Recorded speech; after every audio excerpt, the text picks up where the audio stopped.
Welcome to Yarni's lifestyle. இந்த வீடியோவில் சொரக்காய் வச்சு சிம்பிளான ஒரு கிரேவி எப்படி செய்கிறதுண்டு அப்படிங்கிறத தான் பார்க்க போகிறோம். இது நான்வெஜ் கிரேவி மாதிரி ரொம்ப டேஸ்ட்டாகவே இருக்கும். எண்ணெயை நல்லா சூடு பண்ணிவிட்டு கடுகு சீரகம் போட்டு தாளிச்சிட்டு அதுக்கப்புறமா கருவேப்பிலை சேர்த்துருக்கேன். கருவேப்பிலை நல்லா பொரிஞ்சு வந்த உடனே ஒரு பெரிய சைஸ் வெங்காயத்தை கட் பண்ணி அதில் ஆட் பண்ணியிருக்கேன். வெங்காயம் வந்து நல்லா பொன்னிறமாக வதங்கணும். வெங்காயம் வதங்குறதுக்காக நான் கொஞ்சம் உப்பு ஆட் பண்ணியிருக்கேன்.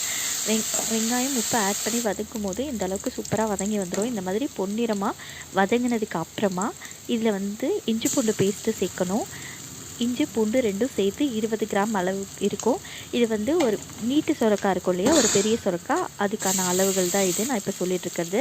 அந்தளவுக்கு இஞ்சி பூண்டு சேர்த்ததுக்கப்புறம் சின்ன சைஸ் தக்காளியாக இருந்தால் 2 தக்காளி, பெரிய சைஸ் தக்காளியாக இருந்தால் ரொம்ப பெருசாக இருந்தால் ஒரு தக்காளி போட்டுட்டு அதுக்கப்புறம் மஞ்சத்தூள், மிளகாய்த்தூள், தனியாத்தூள், கரம் மசாலா, மட்டன் மசாலா இங்கே அளவுகள் கொடுத்துருக்கேன். அந்த அளவுப்படி நீங்கள் வந்து இந்த மசாலாவை ஆட் பண்ணிக்கோங்க.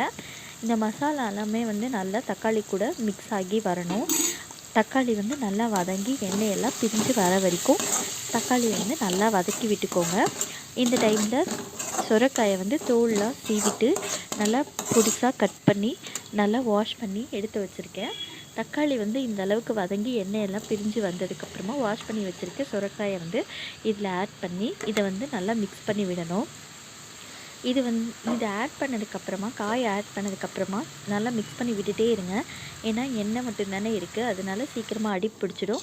இப்போது காய்க்கு தேவையான அளவு உப்பு சேர்த்துட்டேன். அந்த கேப்பில் வந்து அந்த காய் வதங்குற கேப்பில் இது வந்து வேர்க்கடலையே நல்லா வறுத்து க்ளீன் பண்ணி பவுடர் பண்ணி வச்சுருக்கேன். பவுடர் வந்து இது வந்து காட்டுற கன்சிஸ்டன்சி அளவுக்கு இருக்கணும் இந்த வேர்க்கடலையோட பவுடரு. இந்த ப்ராசஸ் பண்ணிகிட்ருக்க சைட் பை சைடு வந்து அந்த சுரக்காவை வந்து நம்ம வதக்கி விட்டுட்டே இருக்கணும். ஏன்னா நீங்கள் அப்படியே விட்டுட்டிங்கன்னா அடி பிடிச்சிடும். ஸோ இதையும் பார்த்துக்கிட்டு ப்ளஸ் சைட் பை சைடு இந்த மாதிரி அதை வந்து நல்லா வதக்கி விட்டுட்டே இருக்கணும். இது வந்து அப்படியே மூடி வச்சிட்டிங்கனாலும் கரெக்டாக இருக்கும். மூடி வச்சாலும் ஒரு 2 மினிட்ஸ் ஒன்ஸ் 3 மினிட்ஸ் ஒன்ஸ் எடுத்து இந்த மாதிரி மிக்ஸ் பண்ணி விட்டுட்டே இருக்கணும். ஏன்னா இது வந்து எண்ணெயில் வதக்க விடுறதுனால கொஞ்சம் அடி பிடிக்க சான்ஸ் இருக்குது. ஸோ அந்த மாதிரி வதக்கி விட்டுட்டே இருங்க. இந்த காய் வந்து ஓரளவுக்கு நல்லா ஃபஸ்ட்டு வந்து போட்டதுக்கும் இப்போ எப்படி நல்லா வதங்கி வந்திருக்கு அப்படின்னு உங்களுக்கு நல்லா தெரியும் இல்லைங்களா. இந்த மாதிரி ஓரளவுக்கு நல்லா வதங்கி வந்ததுக்கப்புறமா இந்த சுரக்காவுக்கு நம்ம வந்து தண்ணி ஊற்ற போகிறோம். இப்போ பாருங்கள் எந்த அளவுக்கு வதங்கி வந்திருக்குன்னு சொல்லிட்டு. இந்த டைமில் வந்து நான் 300 ml தண்ணி இதில் ஆட் பண்ணியிருக்கேன். சுரக்காய் வந்து நல்லா ஓரளவுக்கு ஆஃப் குக் 50% வந்து அந்த எண்ணெயிலே வதக்கி விட்டு குக் பண்ணியாச்சு. அந்த டைமில் வந்து 300 ml வந்து தண்ணி ஆட் பண்ணியிருக்கேன். இந்த தண்ணியே வந்து போதுமானதாக இருக்கும் இந்த காய் வந்து சூப்பராக வெந்து வர்றதுக்கு. இப்போ பாருங்கள் நல்லா இது வந்து இதுலேயே ஆல்மோஸ்ட் குக் ஆகிடுச்சு.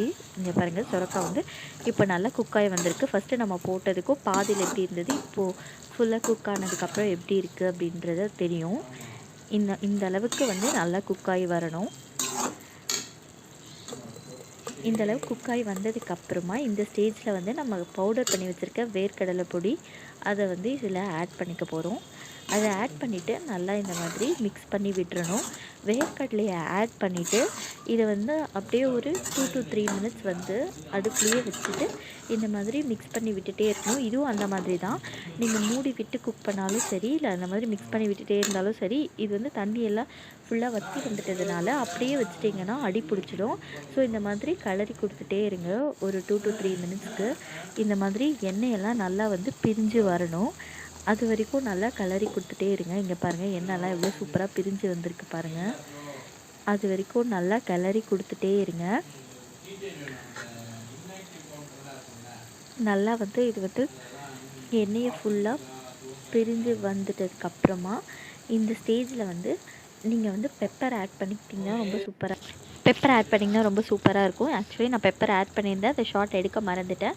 பெப்பர் ஆட் பண்ணி ஒரு மிக்ஸ் பண்ணிட்டதுக்கப்புறம் கொத்தமல்லியை வந்து இந்த மாதிரி தூவி விட்டிங்கன்னா ரொம்ப சூப்பராக இருக்கும். இந்த மாதிரி நிறைய வீடியோஸ் பார்க்க நம்ம சேனலை சப்ஸ்கிரைப் பண்ணிக்கோங்க. மறக்காமல் பெல் பட்டனை கிளிக் பண்ணிக்கோங்க. தேங்க்யூ.